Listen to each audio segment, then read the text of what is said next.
কলেজতে চলি ডেক'ৰেশ্যন অলপমান কাটিম বুলি ভাবি অলপ ভিডিঅ' আহি ভোক লাগছি বা খাই ল'লোঁ অলপমান আৰু চিনেমা আমি গান গাই যাই আছোঁ গৰৈমাৰী এখন চেলুন আছে ৰাজেন্দ্ৰ ঠাকুৰ বুলি তাৰ চেলুনত যাই আছোঁ আৰু এয়া হৈছে গৰৈমাৰীৰ নামঘৰ আৰু এখন টিকেচি স্কুল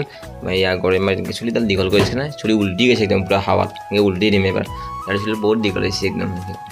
চুলিডাল বহুত দীঘল হৈছে আৰু ৰাজেন্দ্ৰ চেলুন কাটি আছে এইফালে মোৰ নাম্বাৰ পৰা নাই সেইবুলি কিবা এটা খাই আহোঁ সেইবুলি আমি দুয়োটাই গ'লোঁ ওলাই পেলাই আৰু নাম্বাৰ পৰি গ'ল এতিয়া বহি আছোঁ চুলিডাল কাটা হৈ গ'ল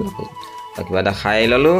আৰু পাই গ'লোঁ ৰুম গা পা ধুই ফাইনেল লুকটো এনেকৈ বান্ধি দিম খোপা বান্ধি দিম গম পাইছেনে লুক আহি গ'ল এইটো এতিয়া চুলি তুলি কাটি দিলোঁ আৰু এতিয়া চুলিটো মানে এনেকৈ ইফালে দিলোঁ এনেকৈ নিমিলে ইফালে দিলোঁ এনেকৈ নিমিলে এতিয়া কথাটো কি হৈছে মই নিজে গম পোৱা নাই এতিয়া কেছটো এনেকুৱা হৈছে এডাল মালটো দীঘল কৰি এনেকৈ পূৰা খোপা বান্ধি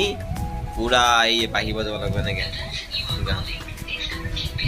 ভিডিঅ'টো শেষলৈ চোৱাৰ বাবে বহুত ধন্যবাদ পুনৰ এদিন